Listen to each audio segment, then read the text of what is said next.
Ashama akkam jirtu maatiiwwanii fi hordoftoonni chaanaalii Boonii Baabaa har'ammoo viidiyoo ajaa'ibsiisaa odeeffannoo haaraa qabadheen dhufee jira.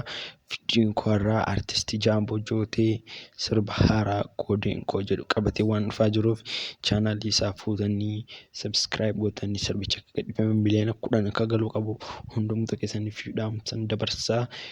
Egaa xinnoosee dhuma viidiyoo kanarratti waan xinnoosee isinii qabadhee sagalee isaa istiidiyoo keessaa ba'ee xinnoosee isinii qabadheeruuf amma xumura qophii kootiitti na wajjin turan affeerraa kooti.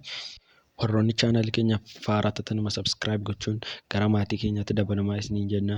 Egaa viidiyoon keenya yommuu jalqabu artistiin keenya jaallatamaa artistii Jaamboo Jootee yeroo waggaa dheeraa waggaa 2-3 tokko boodee sirba haaraa koodeen koo qabatee dhufaa jira. Akka inni gadhiifamu isin beeksifnaa. Sabskiraayib chaanaalii isaa gochuun viidiyoo sirbi isaa yeroo gadhiifamu battalumaa akkasiin gooftarnoo notifikashinii godhaa.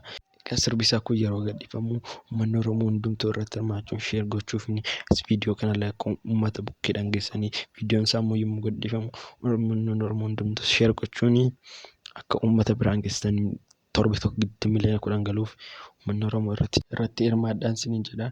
Egaa viidiyoo koo kana ammaatti waan daawwattaniif galatoomaa. Torbee dhufamu viidiyoo kan biraa walitti deemnutti nagaatti.